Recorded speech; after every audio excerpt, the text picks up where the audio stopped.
Assalamualaikum warahmatullahi wabarakatuh. Bismillahirrahmanirrahim. Nahmaduka ya ghafuru ya syakuru. Masalli wa sallim barik ala sayyidina maulana Muhammadin wa ala alihi wa sahbihi asma'in nama ba'du. Orang itu cara berpikir nuruti nafsu, itu yang bahaya.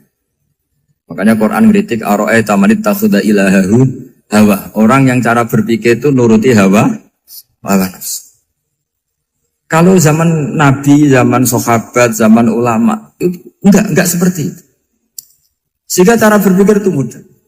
Makanya kata Nabi, absyiru ya ma'syaral muslimin, kata. Kamu harus senang ya ma'syaral muslimin.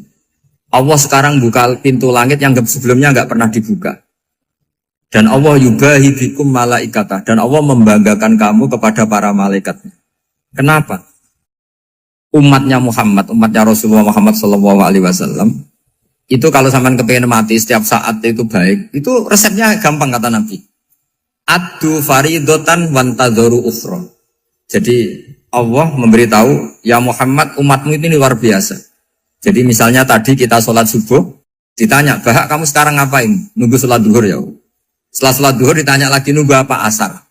Sehingga faman kanat hijratuhu ila Allah wa rasulih fa hijratuhu ila Allah. Jadi kalau ya sudah ini tak ijazahkan. Kalau setelah salat subuh nunggu apa? Duhur. Setelah duhur nunggu. Sehingga ketika kita mati itu statusnya penunggu sholat. Tapi kamu kan enggak miskin. Kenapa? Penunggu kaya. Nah, itu enggak masuk surga itu. Penunggu kemapanan. Berarti kan menunggu sesuatu yang seleranya nafsu. Beda kalau penunggu sholat. Berarti kamu di dunia menunggu ritual ibadah. Maka di antara ijazahnya Nabi apa? Addu faridotan wantadzoru ukhra. Melakukan satu fardu. Kemudian kita menunggu tugas berikutnya. Jadi niati saja setelah subuh nunggu apa? Duhur. Setelah duhur, meskipun kita di perapatan. Apa? Nunggu asar. Ya. Tapi ya asar betul. Jangan nunggu tok pas asar. Enggak. Jadi sebetulnya umat ini gampang sekali.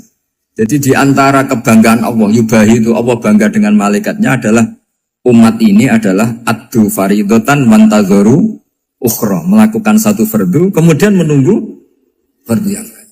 Dari mengkhidmati kampus, ingin mengkhidmati masyarakat. Dari satu masyarakat lokal Semarang menjadi sampai sekarang, sampai Banjarmasin, Unisula mau bikin kampus di sana, terus gitu. Dari satu tugas ke tugas yang lain. Makanya Islam diajarkan setelah satu tugas selesai, faidah faruhtafan sok. Jadi sehingga hidup kita itu dinamis. Dari satu kebaikan menunggu kebaikan lain, dari satu kebaikan menunggu. Sehingga hidup kita ngapain? Nunggu satu kebaikan. Ini sudah masuk faman kanat hijratuhu ila Allah wa rasulih, fa hijratuhu ila Allah wa rasulih. Sehingga bayangkan kalau kita direkam Allah, Gusti kula ampun mati nak jareng sugih.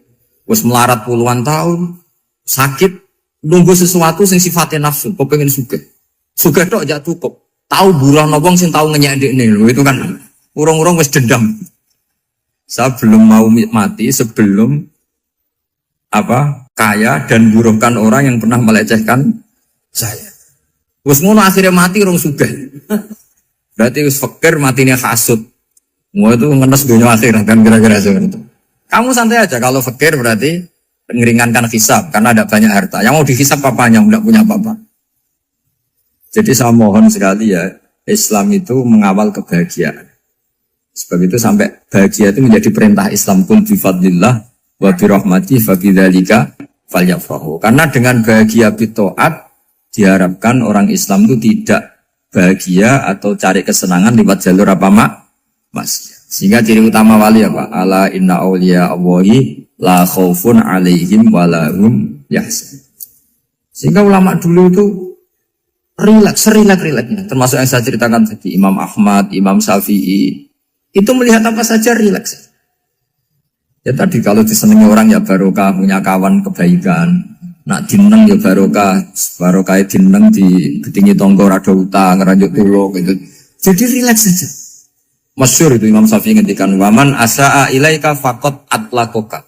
Orang yang berbuat buruk sama kamu hakikatnya adalah membebaskan kamu. Atlako itu apa? Membebaskan. Enak gak jadi hidup gitu? Kalau kamu kan enggak, kok gedeng aku salahku apa? Malah kamu ujub tuh, orang kok gak tahu salahnya. Kamu jadi suami, istrinya ngomel, kurang apa saya sebagai suami? Ya kurang banyak, ndak ganteng, ndak kaya, ndak ini. Malah kalau diterangkan malah parah toh. Ya sudah rileks saja, kalau dia ngomel ya tadi, alhamdulillah dapat pahala tambah apa? Biaya. Terus ngomel kan butuh energi, paling yang ndak kuat 3 jam. Nanti juga berhenti apa? Terus ambil nilai positifnya, misalnya ngomel sama suaminya, bagus lah. Kalau ngomel sama tetangga malah kayak apa gitu aja. Udah. Jadi ulama dulu itu gampang sekali melihat hidup. Rasulullah ya gitu, melihat hidup tuh gampang saja. Ketika tanya, ya Aisyah apa ada sarapan? Tidak ada ya Rasulullah, ya sudah saya tak puasa. Jadi enteng saja. Kadang-kadang beliau ingin puasa, ya puasa sunat, ada sarapan nggak jadi puasa. Relax. Nabi itu rileks. Kalau ngajari kebaikan juga rileks. Nah sekarang itu banyak orang yang karena mungkin kurang baca, Islam itu kayak menjadi aturan yang bengis, yang repot, yang mengekang. Itu tidak seperti itu. Yuridu wa bikumul yusra wala yuridu bikumul usra. Allah menghendaki agama ini mudah. Sehingga ada sahabat di Imami Mu'ad itu baca Baqarah. Sahabat ini pekerja petani, mufarokoh ditinggal. Ketika Mu'ad lapor, ya Rasulullah ini ada orang munafik, tengah-tengah sholat mufarokoh saya ditinggal. Yang disalahin itu tidak yang ninggal tapi Mu'ad. Afattanun anta ya Mu'ad, kami ini tukang fitnah. Masa ngimami petani pakai surat Baqarah? Jadi yang disalahkan ini imamnya. Kalau kamu jadi imam, sholatnya ya yang cepat. Makanya terus banyak orang kecepatan karena tadi. Jadi Nabi itu enteng sekali. Jadi apa ya, Nabi itu beda dengan yang kita bayangkan beda. Nabi pernah ngaji di masjid, kemudian ada tetangga lewat pakai cangkul ke kebun. Semua sahabat gerutu. Ini orang tidak benar, ada Nabi ngaji ditinggal saja ke kebun, tidak ikut ngaji. Jawabannya Nabi tidak, itu bagus itu, ikut sunnah saya. Kenapa ya Rasulullah? Dia kerja nyari halal. Dan untuk menghidupi keluarganya itu juga ajaran saya. Sehingga yang ngaji ya ajarannya Nabi, yang nggak ngaji karena kerja mencukupi keluarga juga ajarannya Nabi. Segampang ini. Oh, kalau kayaknya kamu kan, wes gak roh akhlak kan gitu. Nabi rileks saja Nabi. Sampai bisa lihat itu di bab Fadhailul Kasbi. Makanya ini penting sekali supaya orang itu berpikir Islam atau mendakwahkan Islam itu berdasar sanad. Ya, yang mutasil yang pernah dilakukan Rasulullah SAW. Sesuatu yang dilarang Allah itu pasti madharat. Maka untuk melarang seseorang bergantung sama narkoba misalnya atau hal-hal yang bahaya pada fisik, itu satu tentu bagi ahlullah, tentu karena takut Allah. Tapi banyak masyarakat yang memang benar-benar bisa meninggalkan narkoba karena efek buruknya ganja. Bahwa itu mengakibatkan sakau, mengakibatkan tidak sadarkan diri, mengakibatkan kebangkrutan ekonomi macam-macam. Sehingga mereka benar-benar benci sama yang namanya narkoba. Jadi di antara manhajul Quran itu kalau mentakbih, memburuk-burukkan maksiat itu mesti dikritik innahu kana fahisyah. Innahu kana fahisyata wa maqta wa sa'a sabila. Innahu kana fahisyata wa sa'a sabila. Diulang beberapa kali. Sehingga dibutuhkan kecakapan untuk menganggap satu hal yang buruk itu fahsyah, sesuatu yang enggak rasional, sesuatu yang tidak positif, sesuatu yang pasti berdampak negatif. Sehingga kalau misalnya tadi dibacakan oleh Qori, kuntum khaira ummatin ukhrijat linnasi ta'muruna bil ma'ruf wa tanhauna 'anil munkar. Untuk berhenti dari kemungkaran itu satu takbihun litil kal mungkar atau litil kal mungkarat, bahwa mungkarat itu kita cap, kita stigmasi bahwa itu buruk sekali. Seperti Nabi mengajarkan pemuda tadi, masa kamu suka ibu kamu digitukin lelaki lain, putri kamu, bule kamu, bude kamu, sehingga orang ini pikirannya termindset betapa buruknya zina. Sama seperti kita sukses memindset betapa buruknya narkoba, betapa buruknya bahan-bahan terlarang. Begitu juga seterusnya, terus pengkhianat dan sebagainya. Tapi problem manusia adalah Dia itu akan mencari kebahagiaan atau kesenangan sesaat. Maka caranya gimana? Keinginan senang lewat maksiat ini dilawan dengan nyaman dengan taat. Saya ulang lagi, nyaman dengan taat. Sehingga ulama dulu punya kalimatul munajat, artinya kalimat hubungan pribadi sama Allah yang menjadikan orang itu nyaman. Dan ini yang diajarkan kitab-kitab tasawuf. Kitab tasawuf itu sukses mengajarkan melihat alam raya ini semuanya nyaman, termasuk yang mengecewakan. Itu dianggap nyaman. Saya berkali-kali mengajarkan ilmu ini karena ini musalsal ila Rasulillah SAW. Itu pernah suatu saat Imam Ahmad itu dipanggil sama tetangganya, anak muda. Tentu Imam Ahmad ini orang yang sangat soleh, sangat waroi, sangat tunduk sama perintahnya Allah dan Rasul. Pemuda tadi manggil, ya Ahmad, datang ke rumah saya. Imam Ahmad datang. Setelah sampai ke pemuda tadi, sudah pulang lagi, saya tidak butuh kamu. Pulang lagi. Setelah sampai rumah dipanggil lagi, ya Ahmad, datang lagi. Datang lagi. Oh, saya tidak jadi butuh, pulang lagi. Sampai 3 kali. Dan itu perangai ekspresi Imam Ahmad itu atau ulama lain yang sesoleh beliau itu nyaman, indah. Beliau tetap senyum-senyum nyaman. Beliau tidak tersinggung, tidak terprovokasi, tidak, ya pokoknya tidak tersinggung, kelihatan nyaman. Lama-lama pemuda ini terus tanya, ya Ahmad, kamu saya perlakukan seperti ini kok tidak tersinggung? Kamu senyum-senyum saja, happy-happy saja. Jawabnya Imam Ahmad itu unik. Wahai pemuda, saya kamu panggil itu senang sekali. Karena kata Nabi, kalau kamu iman dengan Allah dan Rasul, maka hormatilah tetangga. Jadi saya senang. Karena nuruti perintah Allah untuk menghormati tetangga. Jadi tidak ada urusannya dengan kamu. Kagetnya kayak apa? Jadi dipanggil tetangga ya senang karena melakukan perintahnya Allah dan Rasul, yaitu ikramul jar, fal yukrim jarum. Disuruh pulang, kamu ingin saya pulang, ya saya pulang. Disuruh datang, ya saya datang. Jadi saya tidak tersinggung, saya tidak ada urusan dengan kamu. Urusan saya dengan Allah Subhanahu wa Ta'ala. Itu kalau bapak-bapak istrinya ngomel terus sabar itu ya bagus. Saya tidak punya urusan. Kalau kamu terprovokasi oleh istri, berarti kamu didikte oleh makhluk. Masa seorang rektor didikte makhluk? Kan tidak keren. Apalagi seorang habib didikte makhluk, kan tidak keren. Yang bisa mendikte kita hanya Allah Subhanahu wa Ta'ala. Dan Allah mendikte kita, mengajarkan dia wa ashiruhunna bil ma'ruf fa in karihtuhunna fa'asa an takrahu shay'an wa yaj'alallahu fi khairan katsira. Jadi cara melihat istri kita bawel gitu atau cerewet, alhamdulillah ini ada pahala tanpa modal, cukup sabar. Kalau istri kamu sedang mesra, malah mintanya ke mall, malah biayanya tinggi. Murah mana dapat pahala dimarahin sama saat mesra minta ke mall? Milih yang pertama kan? Nah ya itu tidak usah modal ini. Ya gitu aja. Jadi kalau istri sedang marah bawel, anggap saja ini rezeki. Dapat pahala tanpa apa? Biaya. Nah, kalau pas rukun malah nantang ke mall, biayanya malah tinggi. Jadi ulama dulu itu melihat dunia itu happy. Pernah Imam Syafi'i dikasih tahu, orang yang tadi nyium tangan kamu ya, itu di luar menghujat Anda. Jadi dia sopan hanya di depan Anda, kalau di luar menghujat Anda. Jawabnya Imam Syafi'i lucu. Ya baguslah. Yang cerita ini kaget. Kenapa bagus ya Aba Abdillah? Kalau manggil Imam Syafi'i ya Aba Abdillah. Ya berarti saya masih wibawa, di depan saya tidak berani katanya. Jadi dipandang enteng saja. Jadi kalau kamu di depan kamu istri kamu tidak berani belanja, tidak ada kamu belanja banyak, anggap saja Anda wibawa. Jadi enteng saja. Pernah Imam Syafi'i dikasih tahu, separuh dari kampung Anda itu gak suka kamu. Ya bagus lah. Kenapa? Oh nak rukun malah bakal utang katanya gitu.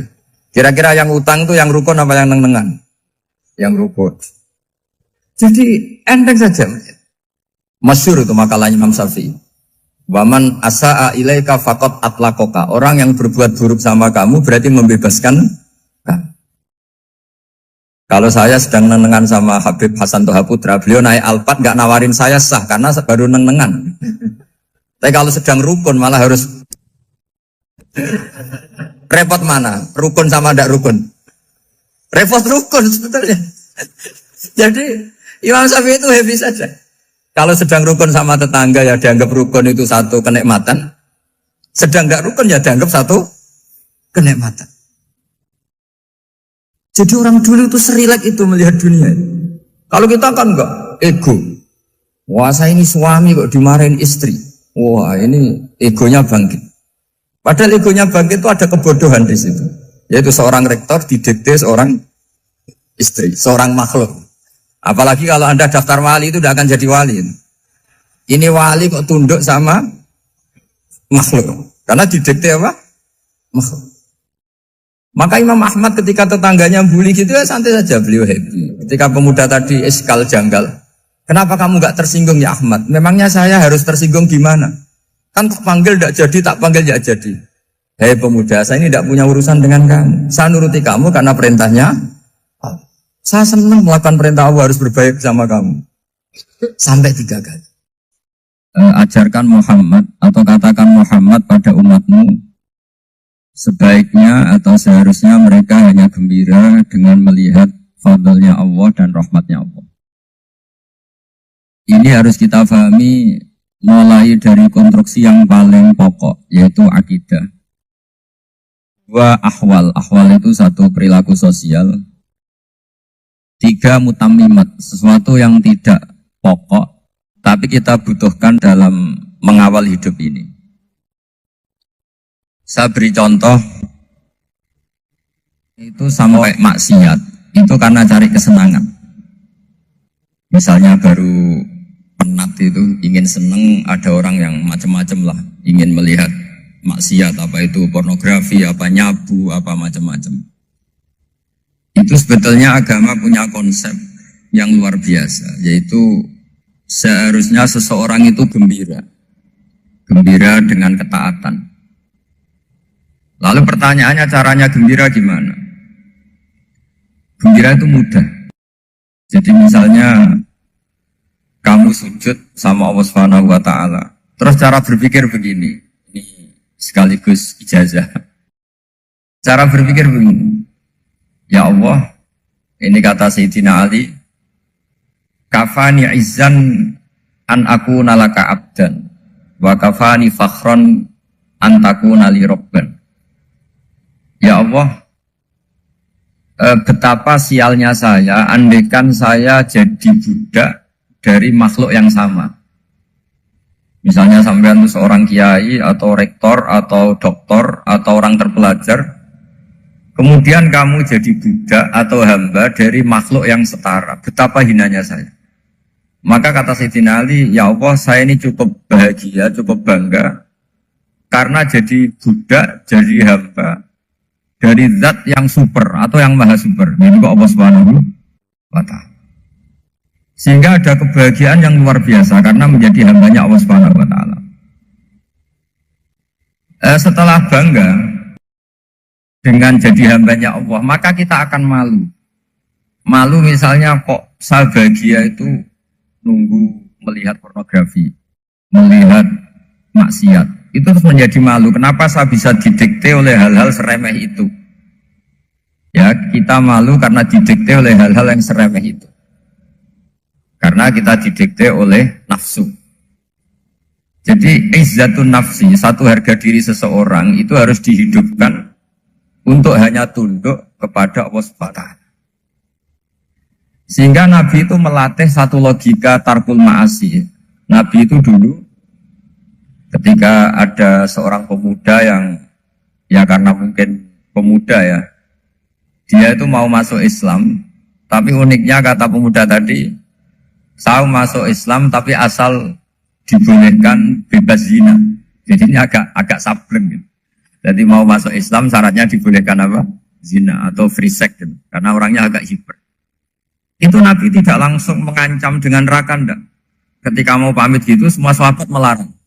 Mah itu jangan, kamu jangan suan Nabi, itu permintaan yang nggak masuk akal. Setelah lama ditahan, terjadi kegaduhan di masjid, Nabi dengar, itu ada apa itu? Itu ada pemuda yang mau masuk Islam tapi yasta'dzinuhu fi zina, tapi mereka minta izin Nabi untuk tetap boleh zina. Kata Nabi, pemuda itu suruh masuk, suruh menghadap saya.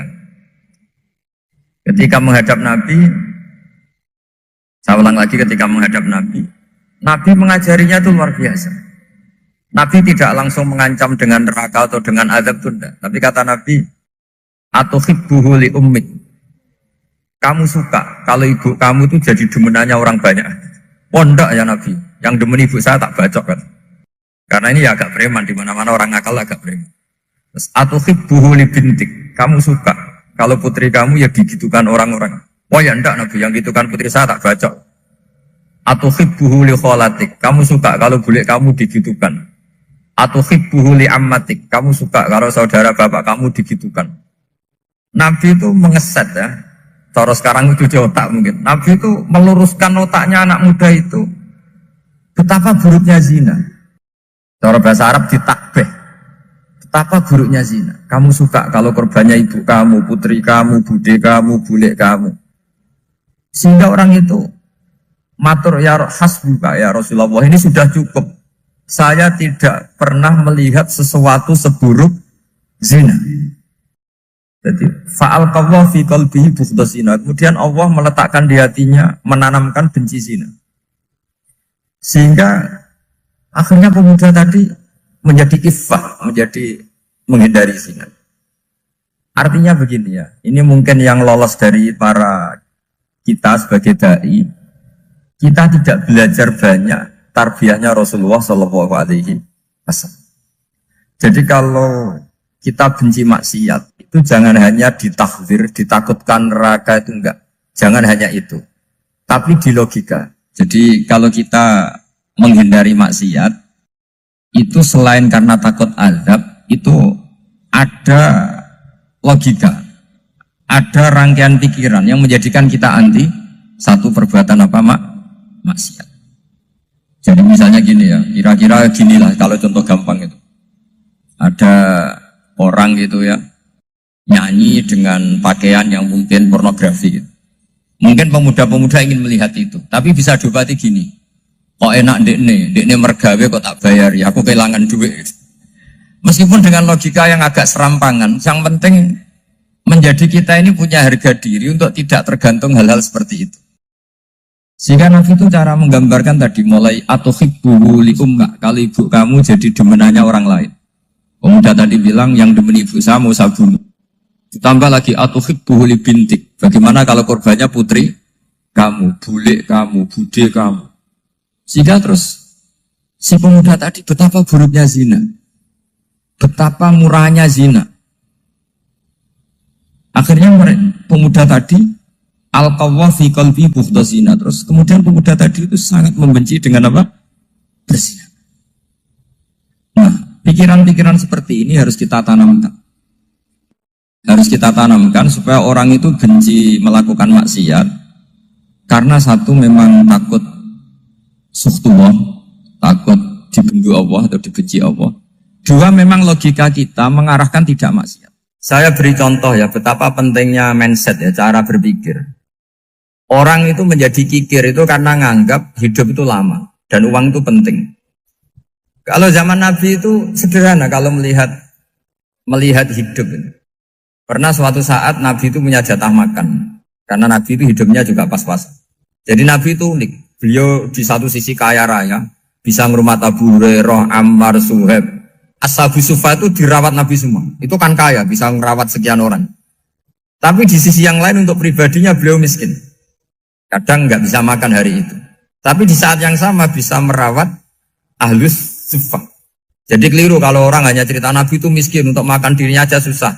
Itu keliru. Kelirunya kalau tidak diteruskan, tapi Nabi mampu menghidupi Ahlus Sufa. Singkat cerita jatah makannya Nabi itu dikasihkan orang ketika Nabi tanya, ya Aisyah, makanan jatah saya di mana? Oh ya Rasulullah, tadi ada orang minta tak kasihkan, maka makanan itu habis.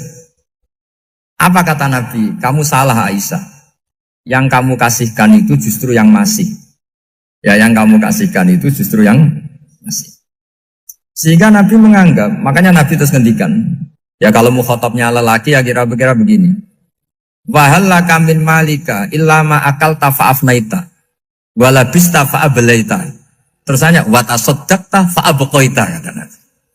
Harta kamu ya kamu makan, kemudian ke WC, jadi kotoran, atau punya pakaian mewah nanti rusak. Watasoddaqta fa'abqaita. Ada yang kamu sedekahkan, yaitu yang abadi sampai akhir. Sehingga banyak pengusaha yang mencintai saya setelah tak ajari hadis itu, misalnya punya uang 1 miliar karena dia spekulan atau pedagang rawan bangkrut, disedekahkan ke masjid 50 juta, yaitu yang abadi. Jadi kalau suatu saat bangkrut, dia masih punya uang 50 juta di akhirat. Jadi Nabi itu mengajari sedekah itu apa? Ya sedekah itu pengabadian uang. Kalau kita kan enggak, bilang sedekah itu nguras uang. Itu pikirannya setan, dan pikirannya orang Islam. Itu cara berpikir setan, bukan cara berpikir umat apa? Sehingga Sayyid Ali Zainal Abidin itu kalau ada orang minta, kemudian beliau ngasih, itu beliau bilang gini, marhaban biman hamala zati ilal akhirah. Matur nuwun nggih jenengan senggeto sangu kula nate. Jadi dianggap teller saja.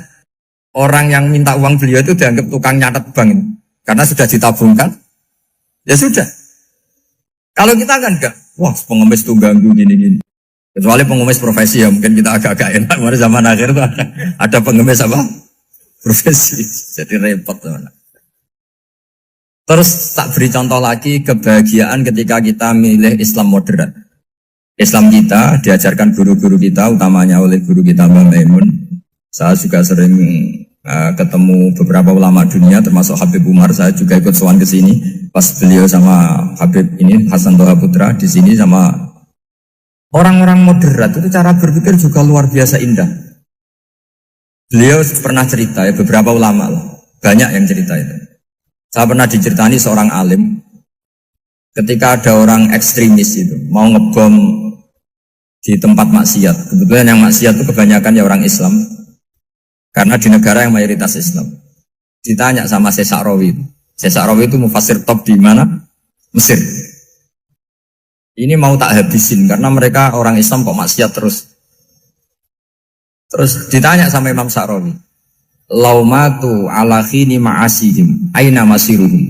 Kalau mereka mati dalam keadaan maksiat, mereka kemana? Ya ilanar, mereka pasti masuk neraka. Terus ditanya sama Imam Sa'rawi, wahal masiruhum ilanar muradun nabi amla. Punya umat maksiat kemudian mati masuk neraka, itu yang diinginkan Nabi apa enggak? Ya tidak aja. Ya sudah, enggak usah dibom, ditunggu tobatnya kata-kata. Karena kalau mati dalam keadaan itu ke neraka dan itu tidak yang diinginkan Rasulullah Sallallahu Alaihi Wasallam. Terus ekstremis ini menjadi tobat, tidak berpikir ekstremis Mas. Jadi orang itu harus berpikir mindset yang baik. Meskipun kadang berpikir baik itu ya agak-agak kacau. Ada seorang wali majdud itu kalau berdoa agak kacau, tapi nggak bisa dibantah. Masyhur itu doa itu. Ini sekaligus ijazah, tapi kalau sebelum wali nggak boleh. Itu datang ke makamnya Rasulullah SAW. Terus doanya itu begini. Ya Allah, sekarang terserah engkau. Ya Allah, sekarang terserah engkau. Jika saya kamu jadikan orang soleh, jika saya engkau jadikan orang soleh, maka surra habibuk, maka kekasihmu ini senang. Yang susah musuhmu yaitu setan.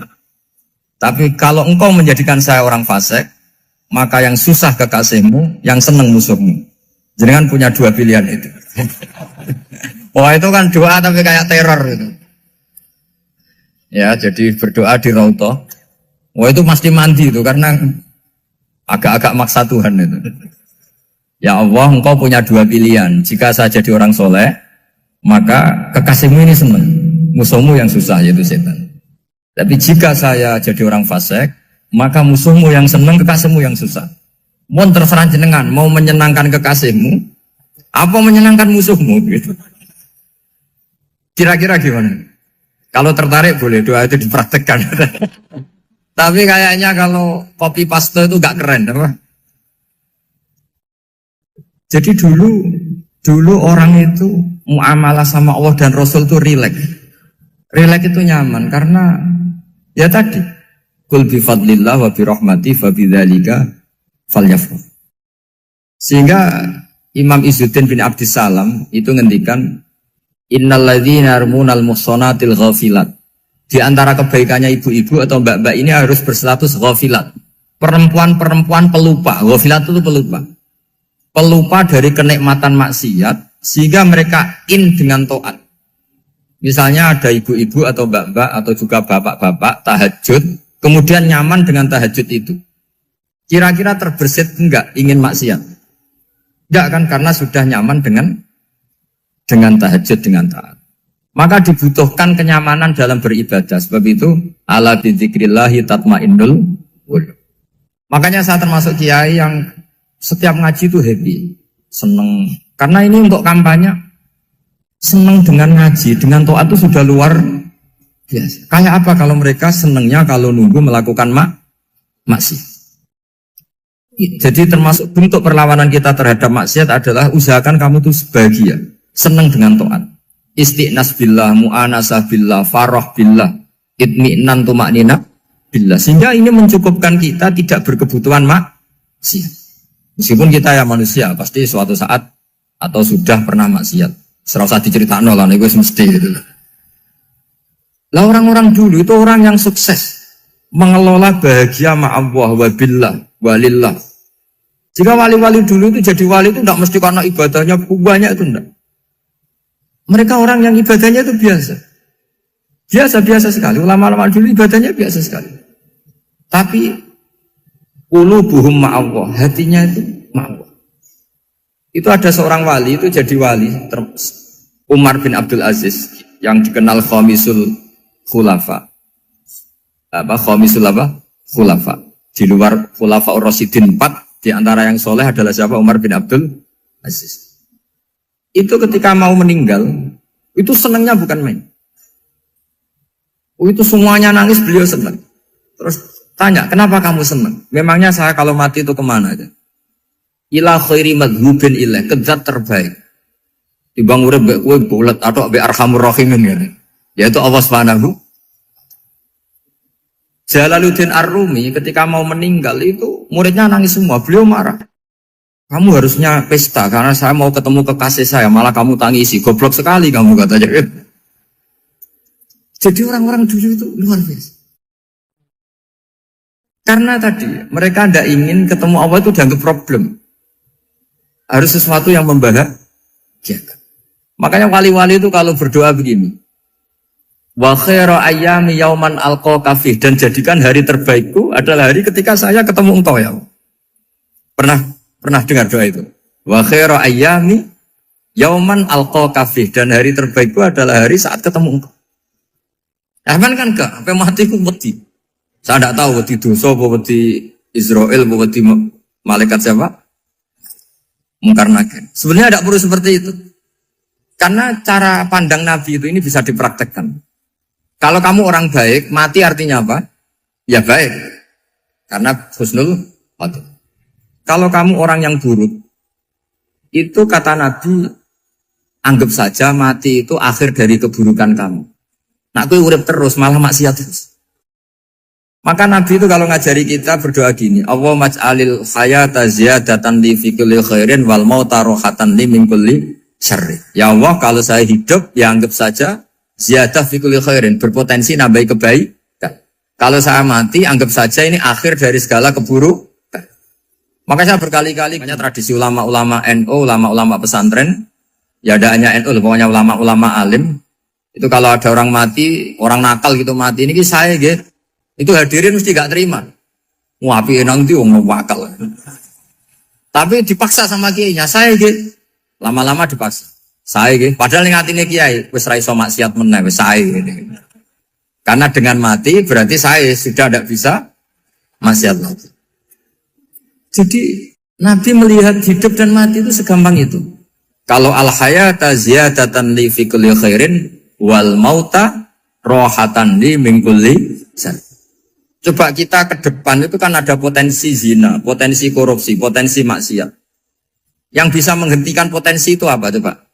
Mati ya, udah pintar ya. Sudah maju berarti. Berani mati. Berani. Tapi jangan di sini ngel-ngelo panitia. Artinya yang selama ini kita risau dengan kematian, dengan apa? Nabi ngajari kita tadi.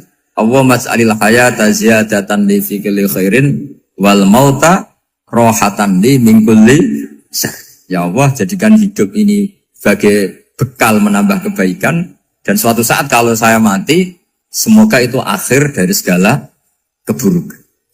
Jadi artinya Nabi itu ngajari kita itu positif terus.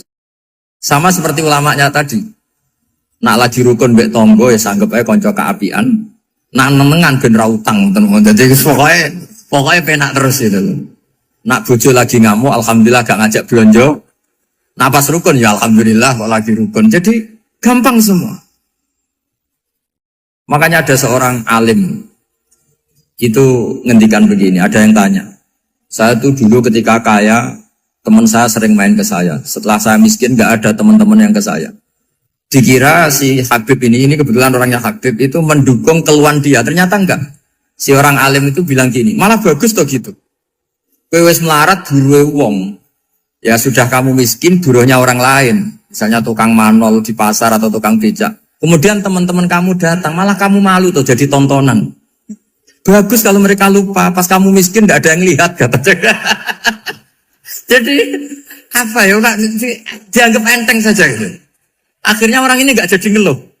Selama ini kan kita ngeluh ya, ketika miskin teman-teman nggak datang. Coba kalau mereka datang pas kamu buruh bikin foto di orang lain, mantan bos buruh, malu gak? Milih datang kepada? Nggak lah, sudah bener itu. Jadi ulama dulu itu makanya sering baca biar tahu solusi hidup. Jadi ulama dulu itu gampang sekali melihat kehidupan itu, gampang sekali, indah, gampang. Kebahagiaan ini pula yang harus kita latih dalam melakukan ketaatan.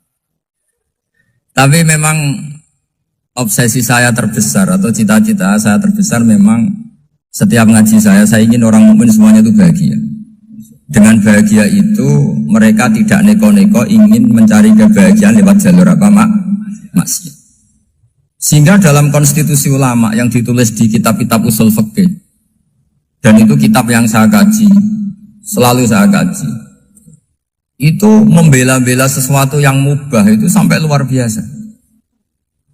Karena melihat mubah itu, misalnya Anda tidur itu berstatus mubah, Anda bermain catur berstatus mubah, Anda rileks sama teman jagongan semalam dengan teman rektor atau dosen atau yayasan, itu melihatnya bukan mubah tapi tarkul maksiyah. Misalnya saya semalaman asik musamarah itu jagungan malam sama Habib Toha Al-Munawwar. Itu Allah ngitungnya bukan, wah ini jagungan ngalor ngidul tidak penting tuh, enggak. Malam itu bahak tidak ke dugem, tidak ke tempat maksiat. Sehingga ada ulama yang mengatakan mubah itu enggak ada. Saya ulang lagi, mubah itu enggak ada. Kan umumnya ulama bagikan wajib, ya kan, haram gitu. Terus diantaranya mubah, sunat, makruh. Ada ulama yang mengatakan mubah itu tidak ada. Kenapa? Logikanya begini, itsma min mubahin illa wa yatahaqqaqu bihi tarku haramimma. Karena tidak ada mubah yang Anda lakukan kecuali saat itu pasti ditinggalkannya sebuah keharaman. Misalnya Anda sedang jagungan sama istri di luar, di rumah, asik di rumah semalaman. Mungkin bahas hal-hal yang ringan. Mungkin melihat sinetron atau apa yang ringan. Tapi di situ terjadi Anda meninggalkan ke tempat-tempat maksiat. Sekarang meninggal maksiat itu wajib apa mubah? Wajib. Padahal Anda sedang melakukan mubah. Nah itu dicatat oleh Allah itu tarkul haram, meninggalkan keharam. Jika masyhur dalam cerita wali-wali itu, Abu Yazid yang seperti itu ibadahnya pernah tanya, ya Allah lalu yang makomnya orang seperti saya siapa? Karena beliau semalaman ibadah terus. Sama Allah dijawab, ya yang tidur di pinggir kamu itu.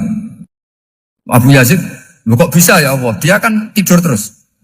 Ya kan dia tidur berarti meninggalkan keharaman.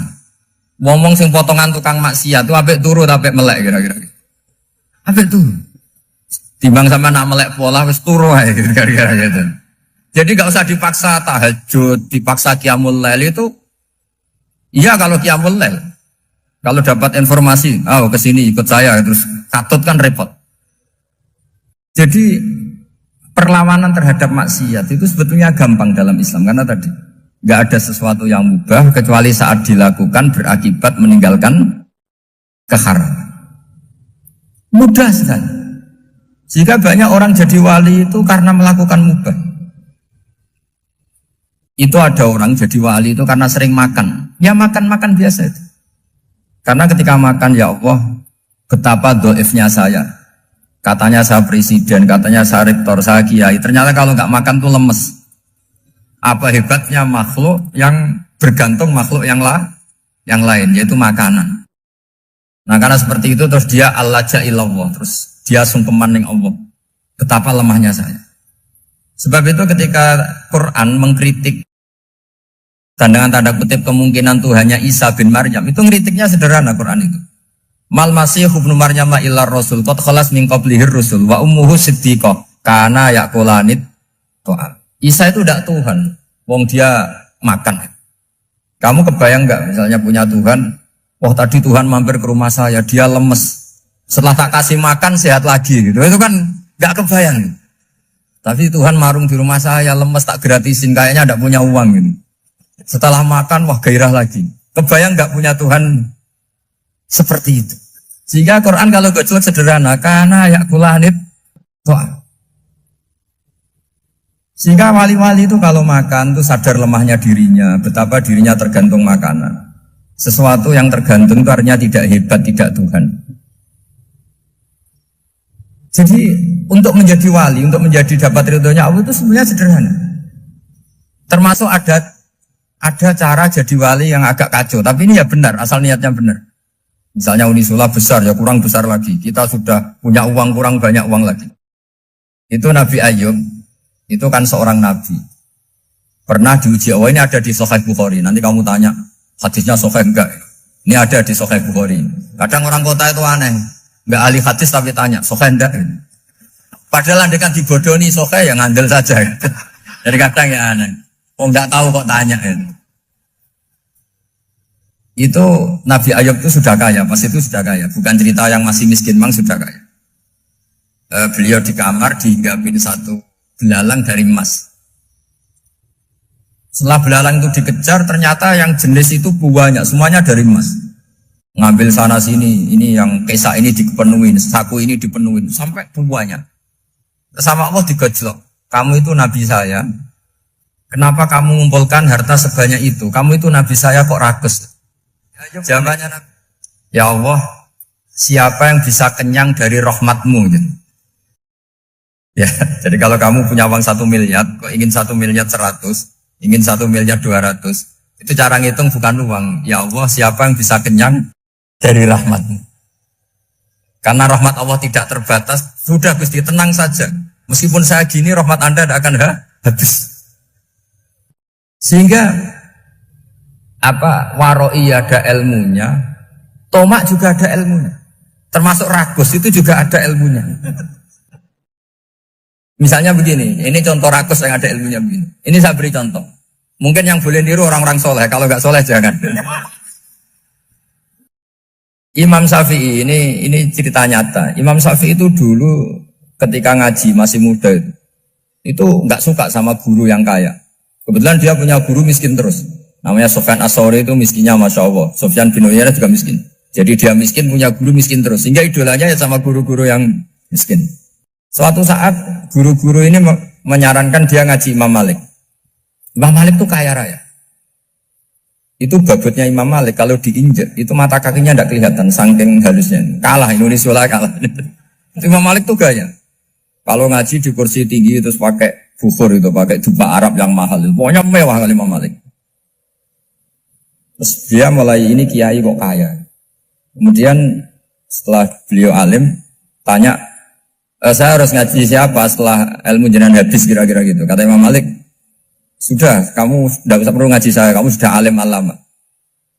Terus Imam Malik datang ke Baki. Zaman itu Baki itu semacam kayak rentalan ya, semacam Grab lah kalau dulu. Mana kafilah yang mau ke Irak? Ya sudah terus. Oh kita mau ke Irak. Ini antar ke Muhammad bin Hasan As-Syaibani. Itu dibiayai sama Imam Malik. Grabnya ya dibayarin, itu kafilahnya itu ya dibayarin. Imam Syafi'i disangoni surrotan min dhahabin. Jadi satu kepes uang dikasihkan. Itu pernah tak hitung semurah-murahnya itu sekitar 60 juta. Imam Syafi'i mulai mikir, Kiai yang saya kritik lomo, sing kiai miskin tak puji, gak pernah ngamal kan, tentu orang miskin. Setelah datang ke Muhammad bin Hasan Asy'ibani, beliau itu pakar usul fikih, muridnya Abu Hanifah. Beliau al-usuli, pakar usul fikih. Itu Muhammad bin Hasan Asy'ibani itu kalau ngitung emas, itu di ruang tamu. Uangnya miliaran, emasnya banyak. Dari kota ini dipindah ke kota ini, emas kalau ngitung di ruang tamu. Bukan di kamar, di ruang tamu. Imam Syafi'i tambah kaget. Imam Malik kayak gitu sudah soal malah ini kaya raya. Setelah Imam Syafi'i kelihatan kaget, digojlok sama Muhammad bin Hasan Asy'ibani karena beliau senior. Atakjabu min hadza, kamu aneh melihat ini? Iya. Kenapa? Ulama kok kaya raya. Terus kata Muhammad bin Hasan, ya sudah, uang ini tak kasihkan orang-orang fasik, binti gue demenan, gue nyabu, macam-macam. Oh jangan, nanti dipakai maksiat. Oh jenengan mau sing suka. Semenjak itu Imam Syafi'i rubah mindset. Jadi kalau kampus ini ingin akreditasi A, ingin mulia, ingin apa, kamu ridho kalau yang punya prestasi seperti itu adalah orang-orang fasik. Ridho enggak? Enggak kan? Maka didoakan ini. Nah itu namanya berpikir secara usuli. Kamu jangan hanya nuruti karena berpikir waroi terus kamu benci kekayaan. Kan tidak bisa seperti itu. Karena pangkat dan kekayaan ketika dikelola secara kesolehan maka akan menjadi energi positif yang luar biasa. Semenjak itu Muhammad bin Hasan Asy'ibani berhasil mendidik Imam Syafi'i. Sampai akhirnya keterusan Imam Syafi'i berpendapat kalau orang Islam bisa bikin rumah tingkat kok punya rumah reok itu haram. Akhirnya keterusan. Kalau bisa jadi bupati kok jadi ketua RT juga haram. Karena al-Islam ya'lu wala yu'la alaih. Islam itu luhur bukan bisa diluhurin. Sehingga rata-rata orang Syafi'iyah termasuk kiai-kiai Indonesia itu rata-rata ya agak-agak politikus. Ya agak-agak kedonyan, mungkin sebagian kedonyan tenan gitu. Karena gak ridho gitu loh. Kalau kesempatan itu dikuasai orang fasik kemudian menjadi kekuatan maksi. Coba kalau bupati itu orang yang fasik. Kemudian programnya supaya rakyat seneng semalaman dangdutan yang purno misalnya. Supaya rakyat seneng dibolehkan dugem, dibolehkan judi. Tapi kalau yang jabat orang soleh kan ada beberapa perda yang menolak penyakit apa? Masyarakat. Jadi kamu jangan melihat bahwa kepangkatan ini hanya sebagai alat korupsi, alat otoriter, enggak. Asal kena orang soleh, maka ini menjadi energi kesolehan atau energi positif. Sebab itu ketika Allah muji para nabi yang soleh, diantaranya disifati apa? Faqad ataina ala Ibrahim al-kitab wal hikmata, terus ayat wa atainahum mulkan azim. Dan Nabi Ibrahim dan keluarganya tak kasih kerajaan yang besar. Nah sekarang masih banyak orang yang cara pandang ngapain bikin unisula yang megah, ngapain berambisi punya akreditasi A dan sebagainya. Menyoal seperti itu salah secara usul fikih. Karena cara usul fikih kesempatan yang baik tentu harus diperjuangkan oleh orang-orang yang soleh. Karena ini supaya jadi otoritas yang positif. Itu dulu ada latihannya. Jadi orang dulu itu gampang sekali ketika milih miskin ditanya, kenapa miskin? Saya ingin hisab saya ringan. Tapi ketika mereka kaya yang soleh, supaya harta ini tidak dipakai orang yang nanti dipakai maksiat. Kita misalnya orang soleh mau pangkat, karena kita ada ridho, kepangkatan itu dipegang orang maksiat, kemudian menjadi energi maksiat. Begitu juga seterusnya. Maka ulama dulu itu rileks. Sampai Nawawi Al-Bantani itu nanti bisa dicek di tafsir. Qul hal yastawil ladzina ya'lamuna wal ladzina la ya'lamun. Beliau muji-muji ulama. Kemudian ada seorang yang agak hasud mungkin. Tanya begini. Hebatnya ulama itu begini-begini. Terus ditanya, tapi kenapa kita sering melihat ulama ngantri proposal di rumahnya bupati kan? Sementara bupati nggak pernah datang ke ulama ngaji ihya. Jawabannya Imam Nawawi itu unik. Ya karena ulama itu tahu gunanya uang, sehingga nyari uang untuk pondok, untuk masjid. Sementara bupatinya tidak tahu gunanya ilmu, maka tidak pernah ngaji. Jadi ya ringan saja. Jadi ya sudah seperti itu. Jadi kalau ada ulama kedonyan, anggap saja karena tahu gunanya uang. Jadi kenapa ulama ngantri di kabupaten, bukan bupati ngantri di ulama jawabannya? Karena ulama tahu gunanya. Wah, sementara bupatinya nggak tahu gunanya ilmu. Ya, kira-kira gitu lah. Ada ustadz tidak ganteng, kesensem rondo cantik, karena tahu gunanya ustadz itu. Artinya tahu gunanya kalau saya nikah nanti punya anak jadi gus, kan dia kiai gitu. Tapi rondonya raro gunanya dia karena miskin gitu. Jadi ulama dulu itu rileks, menafsirkan apa saja itu rileks, termasuk saat terpojok itu rileks. Karena semuanya dianalisis pakai ilmu. Sehingga ciri utama wali itu apa? Ala inna auliya Allahi la khaufun alaihim. Pokoknya ciri utama agama ini rungokno gitu, terutama sing khusuk-khusuk. Islam itu ciri utama bener namung setunggal. Maulidung kana lil kufri, maulidung kana lidini alim surur. Pokoknya agama iki kudu nyenengno. Tapi fitoliil kufri niku wabalun alaihim wa wabal. Jadi ciri utama agama itu kanggo kekafiran, itu jadi masalah. Ya kanggo kekafiran itu jadi masalah. Misalnya ada bedaan, wong kafir itu seneng wong Islam sugih, wong melarat sugih. Berarti kena sugih niat gedeng wong kafir itu apa? Mergo ciri utama kebenaran walau karihal kafirun, walau karihal musyrikun. Wong kafir saklabahi waliane cerita. Iki rungokno tenan guys. Saklabanu tiyang soleh khusyuk. Mulane sing khusuk-khusuk ya hati-hati, mergo ora pati dadi energi napa Islam. Salabe khusuk, mbudina ning masjid. Khusuke pol. Saking khusuke sampai wong-wong darani salabe hamamatul masjid. Napa hamamatul masjid, merpatine masjid. Mergo jamaah terus. Tapi tiap bersalam melayu. Suatu saat Rasulullah takok, "Ya salaba, kenapa kamu melayu?" Jare mergo garwane niku gentenan napa? Nganggo klambi. Walhasil salaba akhirnya dongakno Nabi, yuk dongakno supaya sugih. Nabi cek guyon, ya salaba, jangan-jangan keadaan anda sekarang itu lebih baik. Sampai 3 kali walhasil akhirnya Nabi dongakno sugih kasil, sugih. Pertama wedhuse iku mau 40, suwe-suwe benal jabalin, ribuan wedhus. Lagi hati-hati, kowe nak medhit iku ora apa-apa, tapi aja sampai salah hukum. Mulane ngendikane ulama-ulama wong medhit iku ijek ana apike. Tapi nak salah hukum iku Allah langsung gak ridho saat itu juga. Kula baleni malih. Mergo wa malam yahkum bima anzalallah faulaika humul kafirun, sampai zalimun sampai fasikun. Salaban sampean saiki hitung wae. Iki hitung kan ya. Mulane iki mumpung rong sugih kula bola-balik matur. Kowe mumpung ra sugih iku nak lomo saiki. Wis ngandel aku. Ya kan ya mumpung rong sugih iku nak lomo saiki. Wong sugih nek medhit kudu mbok maklumi, apike wong sugih iku medhit. Tak contohno iki, kowe ora percaya nek teoriku bener. Misale Ruhin ngaji mbek aku kan bendina ngaji mbek aku. Terus aku Khin, misale aku dolan ning nggono kowe di pitik loro tak jaluk sitok oleh. Wangsal Gus monggo, sedanten mau wangsal. Mergo pitik. Dunyane yo pitik loro tok iku ora duwe liyane. Ayam lho ayam jantan. Saiki nak sapi loro. Wah, Ruhin pitike muk loro tak jaluk sitok dikekno. Berarti kan ngekeki donyane 50%. Oleh mergo melarat pitik. Saiki nak sapine loro. Gen aku nak ning gono kei sapi mesti tok. Waduh kok sapi lho Gus. Padahal zaman melarat duwe pitik muk loro tok dikekno sitok kan 50%. Tapi berhubung sapi 50% sapi kan. Kowe zaman melarat didik 100.000, bakane kancam 50.000 ku enteng. Padahal donyamu mek 50.000.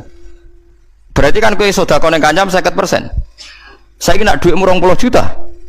Gelem nyangoni kancam 10 juta. Gelem to ora lho gak usah munafik, gelem to ora. Lah wong melarat iku ora rasane dadi sugih. Nek sugih medhit uga wong kok medhite ngono lho. Justru medhit iku potensine wong sugih, wong melarat iku nak medhit aneh. Wong pitik wis dijaluk kiai nek ora oleh wong trimo napa? Beda, tapi nak sapi mikir kan? Mulane saiki kanca-kanca sing melarat, anu sugih madhet ku maklum iku ora rasane dadi wong sugih. Kula lah yo ora rasane, mulane kula ora kepen sugih, kuwatir medhet perkara kula dadi. Nah, saklaban iki balik. Saklaban iku dielingno mbek Nabi, kowe berhubung rong pati sugih, nak zakat saiki ae gak gelem. Namun kathah mawon ya Rasulullah, mergo wedhus iku tiap 40 hak zakate mok sitok. Lah anak 80 loro. Lah anak 100 swidak misalnya 4. Lah anak tiap 1000 dibagi piro niku? Pinten? 25 kan? Lah wedhuse sak labah ana sing ngitung wis 4000. Anak 1025 kan 4000 pinten? 1. Lah sak labah niku ketrucut muni wah iki ra zakat tapi pungli. Kharat napa? Iku Allah tersinggung mergo Rasulullah dihukumi napa? Pungli. Itu disebut fa'aqabahum nifaqan. Lane wa minhum man ahada wa hala in atana min fadlihi lanasaddaqanna wa lanakunanna minas sholihin. Falamma atahum min fadlihi bakhilu bihi wa tawallaw wa hum mu'ridun. Medite pangeran jek maklumi, tapi gara-gara ngomentari pungli terus fa'aqabahum nifaqan fi qulubi. Ila yaumi yalqawnahu bima akhlafu wa ma wa'aduhu wa bima kanu yakdzibun. Mulane kowe nak medhit iku ya oleh, tapi ijo nemen-nemen. Tapi paling elek indawahku nak salah napa ngukumi. Ya nak salah napa ngukumi. Kaya wong PKI lho, nak ngukumi kiai kaya ketua geng. Kowe nak dadi kiai, tengok-tengok ning omah dhuwit anak buah setor dhuwit, ora ngajar. Dadi padakno ketua geng sing anak buah golek dhuwit. Ketuane tengok-tengok. Dadi dhisik PKI nak merovokasi wong gedeng kiai jadi kiai berjuwes kaya ketua napa geng. Itu ku macam-macam. Jadi kayak kudu royo. Jadi mulane wong niku mikir. Jadi Umar sing preman jadi wong apik. Salabah sing wong apik jadi wong elek. Kayak mau ruangan sih jadi ruang tamu iku ora ono jaminan dadi ruang tamu terus. Iso wae sahibul bait ngrubah dadi WC. Sing WC iso wae dirubah dadi ruang tamu. Mulane umpama kertas sing oleh ndonga niku ya tepak-tepakan. Sing tepak dadi mushaf diambung dakok dhuwur. Sing tepak dadi kertu remi dibantingi. Pemene nak kalah.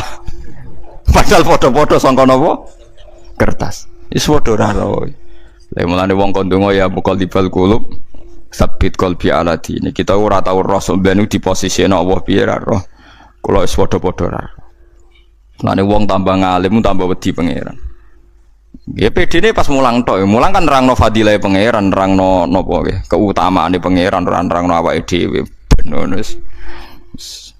Mulane cara ngalim-alim nek dilebokno neraka ya tenang ae, paling dadi bukti nek Allah iku kuwasa, aku ora iso mlebu swarga. Dilebokno swarga ya tenang, wis kadung niku, wis kadung roh carane. Aku ya mlebu neraka wis ora siap wis. Dadi paham ya, terus kula suwun hukum-hukum fikih dasar niku kudu roh. Gue iling-ilingan nak Rasulullah bener-bener Rasul sampai hal-hal sekecil apapun ditoto oleh hadis syariah, ya oleh apa syariat. Mohon kula terusaken ya. Qul lil mu'minina, qul ngucap sira kabeh lil mu'minina maring pira-pira wong mukmin. Ya khuddu supaya merem sapa mukminin min absorihim saking peningale mukminin. Wong mukmin niku nak iso memejamkan mata, maksudnya ora usah plengaan ning nggon-nggon sing mari maksiat. Amma sange perkara la yakhilu kang ora halal lahum kedhe mukmin ponadzuruhu ningali ma. Wa min timin zaidatun zaidah. Wa yahfadulan supaya jaga sapa mukmin furujahum ing farjine mukmin. Amma sange perkara la yakhilu kang ora halal lahum kedhe mukminin po fi'luhu nglakoni ma bi aklan furuj. Dadi gamane jaga mripat jaga farji dalika uta mengkono-mengkono kabeh wa askal wa apik khairun wa apik lahum kedhe mukminin. Inna wa satuna wa khabirun dat sing bersani bima aklan perkara yasnauna kang padha nglakoni sapa ngakeh.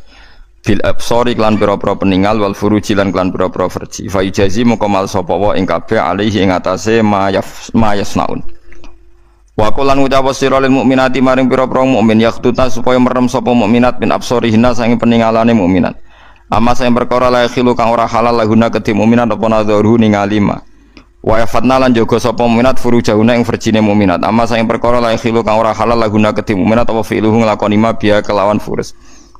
Wala yudina lan ora kena ngetokno sapa nisa, yudhirna tegese ngetokno sapa nisa mukminat. Zina tahunna ing zinae mukminat. Ilama kecuali perkara zuhara kang pete-pete umpama minha saking zina. Wa wa tema dzara minha iku alwaju wajah wal kafani lan pepek loro. Niki jelas nggih. Dados mazhab niki rungokno nggih. Dados dulu rame kan kontroversi. Kula terangno tenan gini karena jadi isu di seluruh dunia. Cara keyakinane jenengan, mboten perilaku orang Indonesia. Keyakinane jenengan niku wajah niku aurat mboten, wajah wong wedok. Ayu sing elek kan ayu aurat ta ora? Nggih kan. Jadi lucu, makanya saya itu pernah survei semua kiai-kiai alim niku nate kula tangkleti, nggih sing alim. Indonesia iku ulama iku prakteke intikal madzhab, tapi tetep muni Syafi'iyah.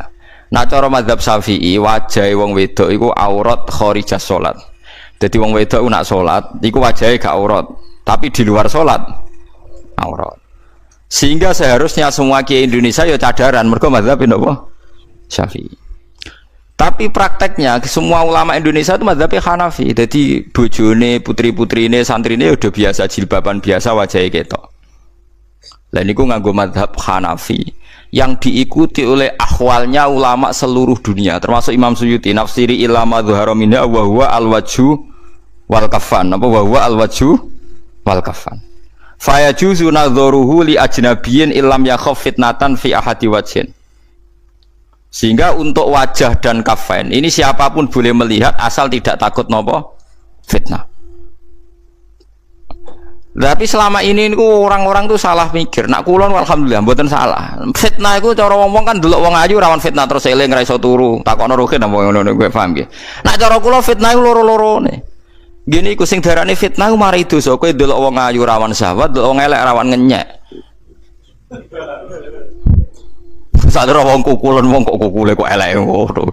Lha iku umpama terdengar oleh orang itu ya muring-muring kan. Allah ya ora rido mergo kawulane napa dinya. Kowe kancane nang sugih ya fitnah, mari toma arep-arep dikei dhuwit. Kancane wong melarat memperbudak. Lha iku hukume Quran nggih kados kula sing ngomong niki. Wa balawna hum bil hasanati was sayyiat wa nabluukum bisyarri wal khairi fitnah. Kowe ngadepi wong apik ku ya coba, ngadepi wong elek ayo jajal kowe saiki ketemu wong ayu terus syahwat dosa. Wis ditulis ruhin dosa syahwat ro wong ayu.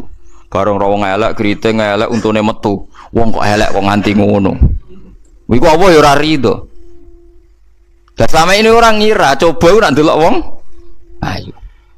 Wong ngira nak kiai elek kancane nang sugih mergo mari toma. Lho kancane nang melarat sing memperbudak ya akeh nganti ra kober ngurusi urusane dhewe men dikongkon. Lho kula sering roh tokoh-tokoh ngoten niku wong melarat golek mangan go bojone kangelan tapi dina dikongkon. Mbek kiai ini mbok dikongkon nata kembang hal-hal yang di keluarganya dia itu tidak penting. Tapi karena dia tokoh, omah aksesoris itu penting. Oh itu kriminal cara kula.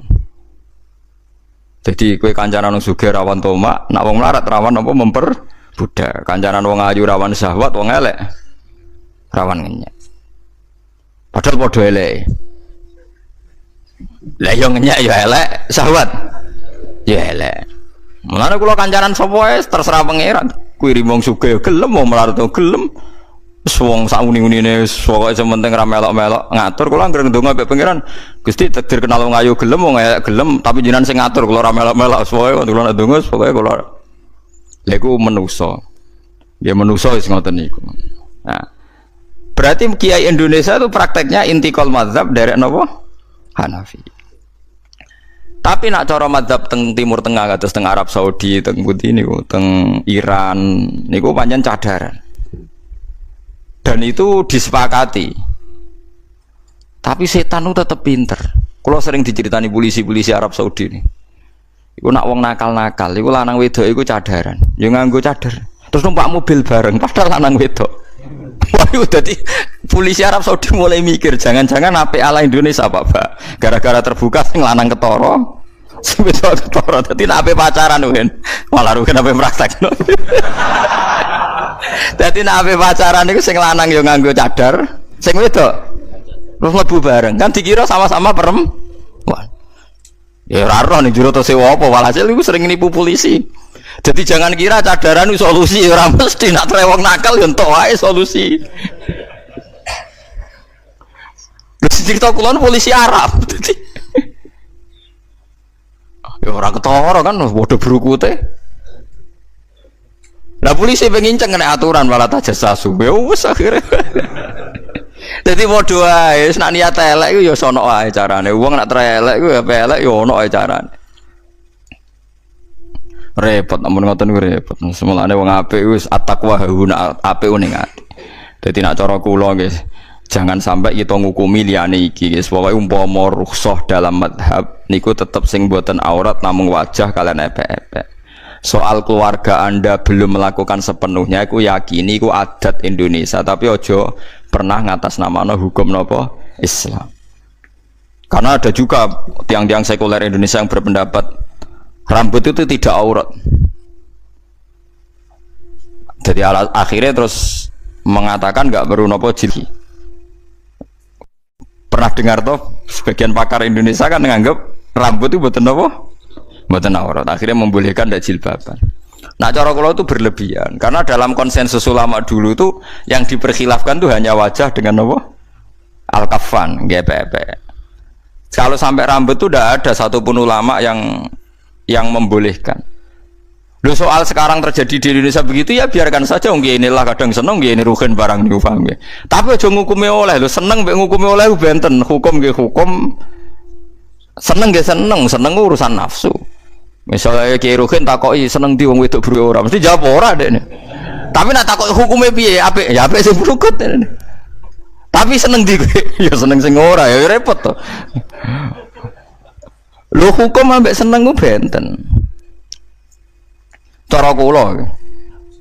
Paham nggih? Misale kok kowe dadi kiai, untuk korban, ana wong sugih seneng korban ning kowe. Sebagai nafsu seneng, untuk korban berarti akeh daging. Tapi sebagai hukum, sing untuk ganjaran sing korban, sing nampa rantuk. Lah tapi ngomong orang untuk ganjaran yo senenge perkara ini untuk daging. Lah sing darani itu ganjaran sing korban, to sing ana hadis sing nampa korban untuk ganjaran yo ora ana ning hadis itu sing korban untuk ganjaran. Paham gitu. Terus niki jelas ya jadi tradisi teng Indonesia kados para kiai niku ana bener ya ketika enggak pakai cadar ya. Mergo ulama-ulama seluruh dunia pun konsensus illa ma dzahara minhan wa huwa al-wajhu wal kafan. Apa wa huwa al-wajhu wal kafan.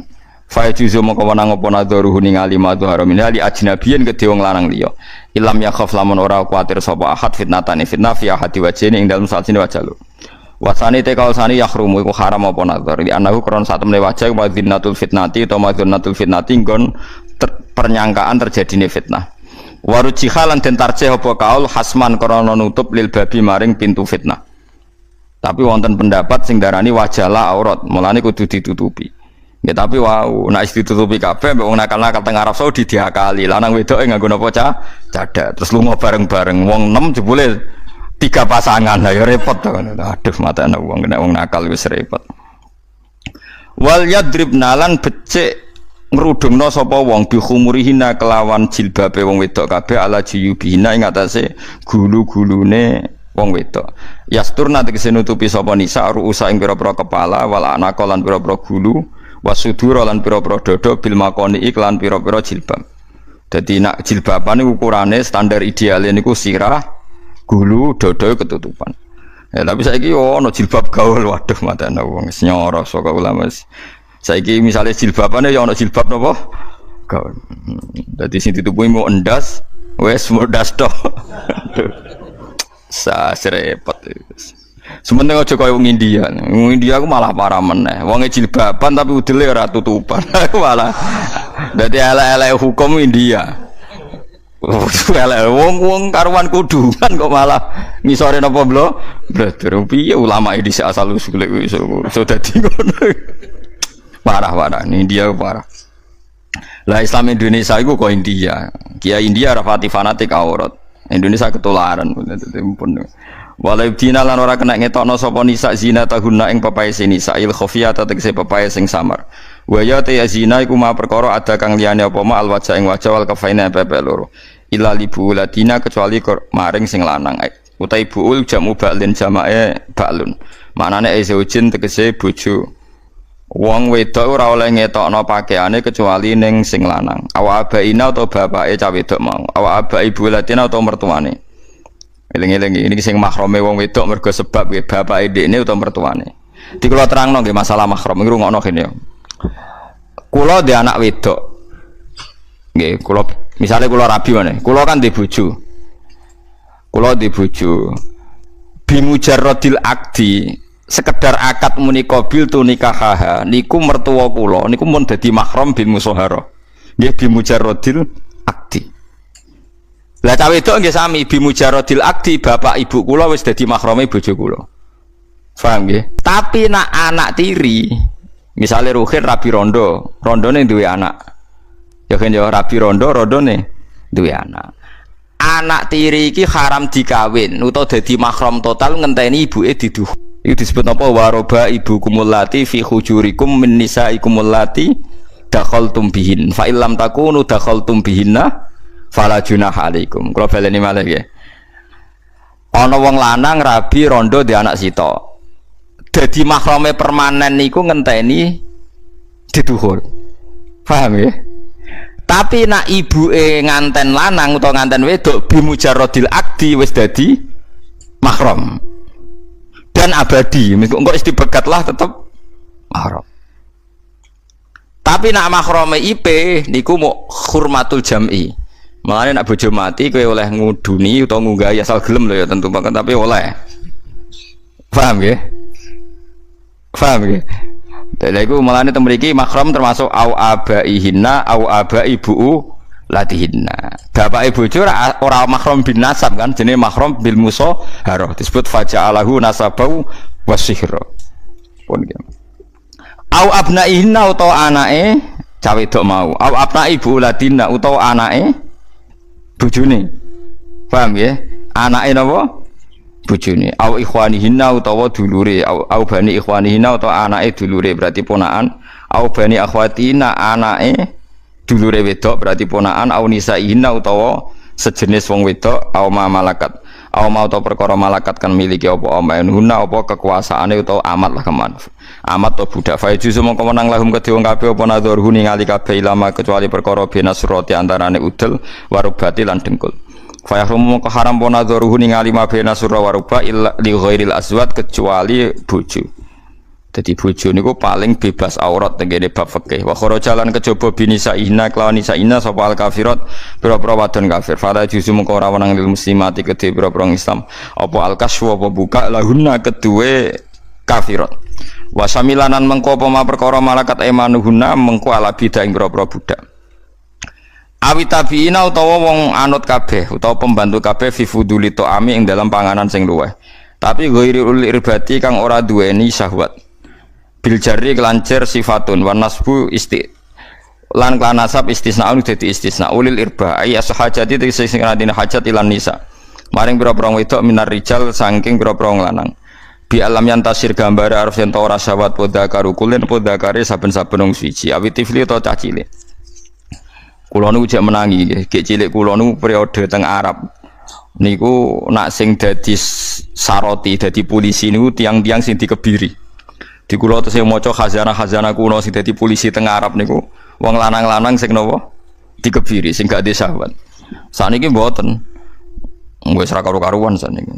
Sembah kono takobal wa minaming tapi ngebiri hukume ra oleh. Lah tapi syahwat ya hukume ra oleh. Sembah kono so adu selamat ngoten mawon wis. Mereka sing oleh parek ambek wong wedok liya iku awit tabiina